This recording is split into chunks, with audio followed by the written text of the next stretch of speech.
Ekspresi gua ketika lihat tangki yang akan kita kerjain keadaannya seperti ini.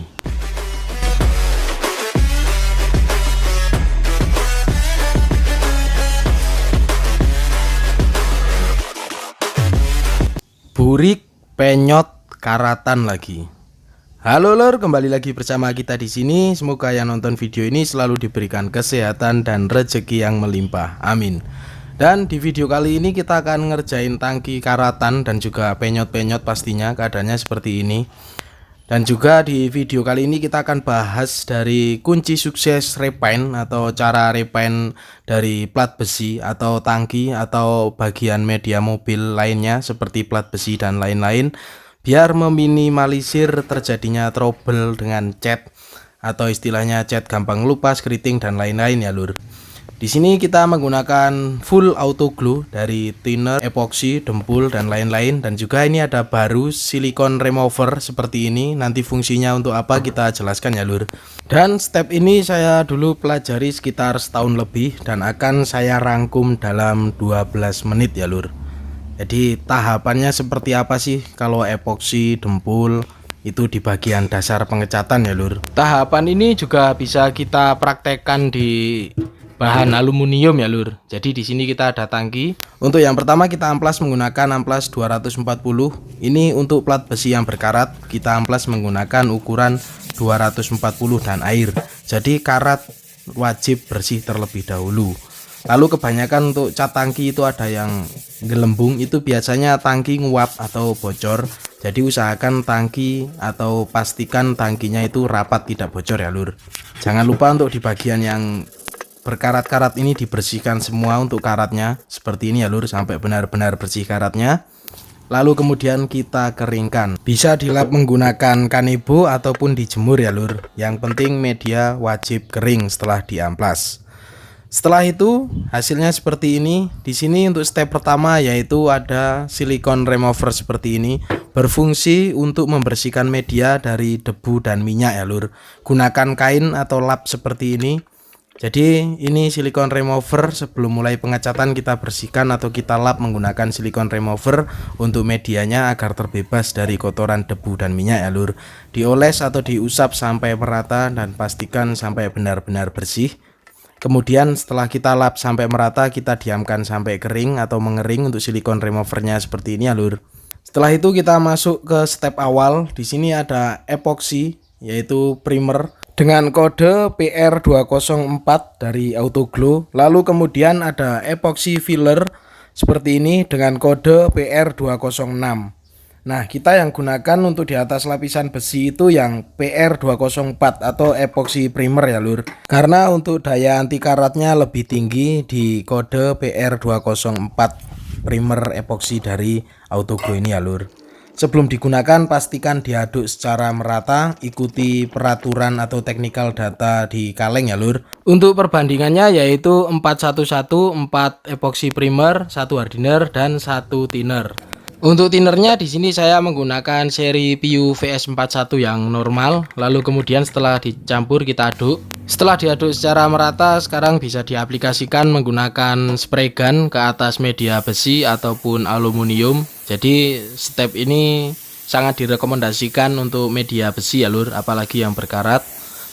Lalu ke media aluminium juga bisa. Untuk thinner apakah bisa memakai merek lain? Di sini seperti yang saya jelaskan tadi ya lur. Di sini kenapa saya jarang ngecat campur-campur itu karena meminimalisir terjadinya trouble pada cat. Jadi kita gunakan satu merek. Karena Autoglow juga ngeluarin thinnernya ya, kita pakai thinner dari Autoglow ya lur.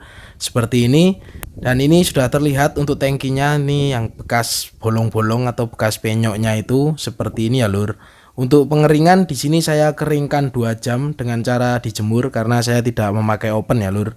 Kita keringkan sampai benar-benar kering. Untuk ngetes keringnya yaitu tinggal kita tekan saja menggunakan kuku seperti ini. Tekan kuat, jika sudah tidak membekas berarti sudah kering atau siap ke step selanjutnya lur. Di sini saya amplas lagi menggunakan amplas ukuran 400. Bisa menggunakan amplas ukuran 600 ya lur. Amplas layang saja sampai merata. Fungsi pengamplasan di sini karena akan naik dempul atau pendempulan, yaitu agar dempul lebih kuat untuk menempel ya lur. Jadi kita amplas terlebih dahulu, kemudian kita keringkan atau kita lap. Setelah kering seperti ini, kita usap lagi menggunakan silikon remover dari Autoglow ini ya lur. Jadi di setiap step saya oles atau bersihkan menggunakan silikon remover untuk menghilangkan debu dan minyak. Untuk dempulnya seperti ini dari Autoglow, ini dempul putih yang terkenal sangat kuat. Kita cek buka terlebih dahulu ya lur untuk dempulnya. Kemudian kita aduk.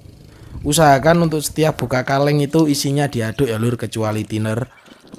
Itu biar tercampur karena isi dari cat dempul dan lain-lain itu kimia semua. Jadi kita aduk sampai benar-benar merata. Kemudian untuk pengaplikasiannya yaitu kita menggunakan scrub dengan perbandingan dempul dan juga hardener dengan perbandingan 100:2%. Seperti ini untuk hardenernya, di sini warna merah. Setelah seperti ini kita aduk sampai merata. Setelah diaduk itu segera diaplikasikan atau segera dioleskan ke bagian yang tidak rata atau bagian yang penyok. Dan juga di sini untuk dempul ini bisa untuk ke plastik juga ya lur, ke aluminium dan juga lain-lain. Seperti ini untuk pengaplikasiannya cukup mudah dempul itu ya lur, tinggal kita ikuti saja bodinya. Kita cocol-cocolkan atau kita usap-usapkan seperti ini. Kemudian setelah kita usap-usapkan, kita ratakan seperti ini ya lur, mengikuti dari bentuk tangkinya. Untuk pengeringan dempulnya sendiri di sini sekitar 30 menit itu sudah siap diamplas ya lur, kalau kita sudah beres mendempul bagian yang penyok. Di sini bisa kita tambahkan lagi atau kita timpa tipis untuk bagian yang kita dempul tadi itu biar sekalian rata ya lur. Jadi tidak bolak-balik ngamplas. Kalau saya dempulnya seperti itu, setelah lapis pertama kita tumpuk terus dempulnya dengan lapis tipis-tipis sampai terlihat rata dan tidak berlubang, itu baru bisa kita amplas. Untuk pengeringan sekitar 30 menit seperti ini sudah keras, kita amplas menggunakan amplas ukuran 240 dengan alas kayu, bisa menggunakan alas slop atau sendal ya lur. Di sini saya amplas kering untuk pas bentukan nut atau cara mengurangi bagian dempul yang terlalu tebal. Di sini saya amplas kering saja ya lur, seperti ini. Kita amplas sampai menemukan bagian rata atau bagian sesuai motif tangkinya. Pengamplasan dengan metode kering atau tanpa air di pendempulan itu sebenarnya untuk mengurangi resiko meresapnya air ke dempul ya lur, yang bisa mengakibatkan dempul atau bekas dempulan itu berpulau atau terlihat. Cuman di sini setelah rata saya haluskan menggunakan air ya lur. Jadi untuk meratakan tadi saya amplas kering, kemudian setelah rata saya haluskan dengan menggunakan metode pengamplasan air atau amplas basah sampai rata atau sampai halus seperti ini ya lur. Lalu seberapa kuatkah dempul putih dari Autoglow ini? Ini lihat ada bagian dempul yang terjatuh tadi, dan ini kering sekitar 1 jam. Kita pukul-pukul seperti ini, kita sosrok atau kita coba lepasin, susah lepas ya lur, seperti ini ya lur. Dan ini sekalinya bisa lepas, semennya ikut terangkat atau ikut merekat ke dalam dempul. Jadi sangat kuat untuk daya rekat dari dempul putih Autoglow ini ya lur. Nah oke, setelah beres pengamplasan tadi kita ke silikon remover lagi. Di sini kita lap silikon remover secara merata. Setelah pengelapan merata, diamkan kering, kemudian kita lanjut ke epoxy filler. Jadi epoxy filler ini dianjurkan di atas dempul ya lur. Untuk perbandingannya juga sama, 411 atau bisa 412, 4 epoxy filler, 1 hardener dan 2 thinner. Jadi lebih encer nggak apa-apa ya lur. Dan ini untuk menutup dempul nantinya. Jadi setelah proses pendempulan selesai, kita tutup menggunakan epoxy filler ini ya lur. Untuk penyemprotannya juga sama. Di sini saya semprot sekitar 2 lapis tipis sampai menutup dan rata di penyemprotan dempulnya seperti ini ya lur. Jadi epoxy filler ini warnanya sudah sama kayak epoxy pada umumnya. Lalu di sini saya keringkan sekitar setengah jam. Untuk keringnya cepat ya lur. Setelah kering di sini kita akan amplas lagi menggunakan amplas ukuran 800. Jadi ingat ukuran amplas juga mempengaruhi ya lur. Jadi dari 0 itu ukuran amplas dari yang kasar itu ke semakin halus. Jadi semakin ke atas atau lapisan atas itu amplasnya harus semakin halus. Jadi ini sudah sampai di ukuran amplas nomor 800. Bisa menggunakan amplas ukuran 1000. Kita amplas sampai merata atau sampai rata, tidak ada bagian yang ngulit jeruk dan juga yang berlubang. Setelah itu kita keringkan, lalu kita lap lagi menggunakan silikon remover. Lap ke bagian seluruh media yang akan kita cat ya lur. Jadi fungsi silikon remover ini tadi sudah kita jelaskan, yaitu untuk membersihkan debu dan minyak. Jadi media itu benar-benar steril dan bersih ya lur. Untuk teman-teman yang ngecatnya tidak di dalam ruangan oven, seperti saya ini di luar ruangan ya lur. Setelah itu bisa kita warnain untuk tangkinya setelah proses yang cukup panjang di bagian epoksi dan pendempulan. Jadi ini sangat inti atau istilahnya inilah kunci ngecat biar tidak banyak problem, yaitu gunakan amplas yang tepat, produknya juga jangan dicampur-campur. Setelah kita warna selesai, bisa mau di airbrush atau mau di apapun itu boleh.